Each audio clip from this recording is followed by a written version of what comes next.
De studio te gast deputaire Adema. Meneer Adema, welkom. Waarom hebben we jou liegt? De verpakking die ik beroefd had vanwege die oven, dat is fout. Maar wat ik sissen voel, is dat dit een beproefde techniek is die in touw van plakken op dit moment in Europa tappast wordt. Je moet zeggen dat die oven gewoon in Duitsland staat. Die techniek wordt tappast en die wordt zelfs in Nederland al tappast. Dezelfde techniek als de rek. Je moet hier in de dezelfde oven, maar dezelfde squasteen, dezelfde filters en dat zo in Duitsland staan. Ik zeg, kijk, die verpakking is fout best, maar het gaat om wat moet je mee sissen. Deze techniek is geen nieuwe techniek.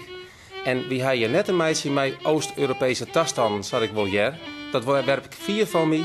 Wie hij hier een hele goede vergunning daarin, een hele scherpe vergunning. Ja. Omdat wij natuurlijk beginnen voor de volksgezondheid, voor de kwaliteit van de volksgezondheid. Maar de verpakking die is dan verkeerd west en in de volksmoeders is ook gewoon, dan lieg je. Die hij net weer niet verteld. Het gaat erom dat dit een techniek is die al jeder tappast is. Zelfs in Nederland, we hoeven niet meer in Duitsland hebben, want er staat in Nederland deze techniek. Die wordt in Nederland tappast. Ja, net het weer niet vertellen is liegen in Nederland. Dus jij hebt net helemaal de weer niet verteld. Ja, nou goed. Maar waarom kom je dan nou pas op die uitspraak waarom? Want we hebben het wel zijn en dan nou, via maar een letterhast, kom je erop waarom? En ik deze week ik wel een vragen. Ik verneem dat die uitspraak een behoorlijk impact krijgt. Nou, en dan is het ook logisch dat je daar op die manier even mee omgaat. En dan ben jij er ook al vragen hoe stelt van, waar zit die fabriek dan in Duitsland? Nu kom je ik denk dat ik daar kan zijn inmiddels. Maar is liegen net een doodzonde dan? Ik ga zijn jou dat de verpakking fout weer, dat jou geruttelijk daar. Maar waarom dan nou pas jou? Nee, maar laten we dat even houden, de inhoud. Want daar ga je gewoon voorbij. Ik zeg dat het net zo is dat we hier met Oost-Europese toestanden te maken hebben. Wij hebben hier een keurige oven, een installatie die het in Europa opneemt. Maar nou het wel uit je ambitie op de stoel van Omrin zit. Nee, helemaal niet. Dat wil ik niet. Wij hebben ongevallen op het feit dat die oven hier komt.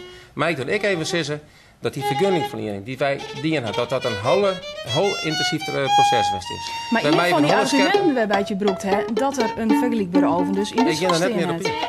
Ik ga correct zijn dat de verpakking fout is. Volgens mij ga ik daar genoeg mee zijn. Dat hoeft net 10 keer te zeggen. Nee, maar dan gaat het ook over de inhoud. Want waar het om gang in de uitsturing is dit een techniek die in Europa tappast wordt. En de standaards die zijn, deze techniek wordt net in Europa tappast. En wij weten inmiddels dat deze techniek op tal van plakken in Europa tappast wordt.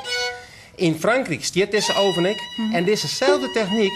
En dan geven we alle voorbij. In Haas, stiert in Frankrijk. Dus ja, die stiert in Frankrijk. En deze techniek die je tappast wordt, die stiert zelfs in Nederland. Dus zo raar is dat allemaal net. En het is juist een hele goede oven. Het is een hele goede vergunning die we al hebben. Dat is een ingreven proces west. En een ingreven proces. Dan de stikken die terug binnen. De rapporten die terug komen binnen. De binnen verschillende fracties die willen dat via een WOP-procedure, wet openbaarheid bestuur, die stikken opvregen. Waarom daar zo'n geheimzinnig goed dan? Ja, dat was net geheimzinnig oer. Je wil ze net hier een biermaatje. Nou, dat is ik allemaal net, want we hadden nog helemaal geen reactie op het verzoek van de steertlijn. Nee, maar zij die hebben er ook al om verzocht. Nee, zij zeggen nou van, er is een WOP-verzoek en ik debatteerde wordt net op reageren. Wij hebben het WOP-verzoek nog helemaal net reageerd. Je moet dus ook realiseren dat ambtenaren in hun werk, aan de telefoon, via de e-mail, ruimte hebben om te klankborden met externe adviseurs. Is dit goed? Is het net goed? Ken het zo? Ken het net zo? En die ruimte met ambtenaren die ik hoor, oorzoen wij net meer onafhankelijk adviseerd worden kennen. En op het moment dat ambtenaren weten dat elke mail, elk telefoongesprek, beweerspreken op stritten komt te lezen, dan ben ze behind, dan ben ze wat scruten om maximaal te adviseren en zo objectief mogelijk. Maar je kunt toch nou niet zo'n rapport bijvoorbeeld scrossen, gewoon zwartmaatje en dan kun je zo'n rapport toch hier op een biermaatje. Ja, en toch gaat het die druk naar die ambtenaren daar, die rond de mat we zien aan. Maar nou dus krijg altijd echt verschrikkelijke dingen in de rapporten staan. En dat veroorzaakt het. Dat zit er net, want bij jou in de vergunning, op alle vragen die er binnen, jou wij keurig antwoord. Ik had het gaat om de volksgezondheid, want uiteindelijk gaat het erom. En ik vind het wel jammer dat deze discussie hier ook gaat, want het gaat erom. Die ben ik meestal ongereisd, ja, naar aanleiding van de uitzending van Sembla. Dat verontrust mij ik. Ja. Ik heb zeggen dat wij een zodanige vergunning hebben, dat de volksgezondheid net in geding is. Die is waarborgd. Dat is een taak die de als overheid om daar op dat te zijn. Dus geen Oost-Europese tastanden, maar een skinnenoven die het verdocht aan alle normen, daar zelfs onder zit, want het is een oven waar een vergunning waar ik volle scherpere normen in opname heb dan andere vergunnings in Nederland. Maar goed, de onrest die er is een soort onrest. Ben je nou benauwd van je positie? Nee, ik ben net benauwd van mijn positie. Ik zorg het steert bij mijn vertrouwen te meten. En die onrest, ik partijen oproepen om die onrest wat te doen, Omring gaat er dan dwaan, die gaat ik het gebied weer in om voorlichting te jaan, informatie te verstrekken over deze en mogelijk de rapporten, mevrouw Tian? Daar ga ik toch al wat van zijn. Deputy Adema, dank u wel.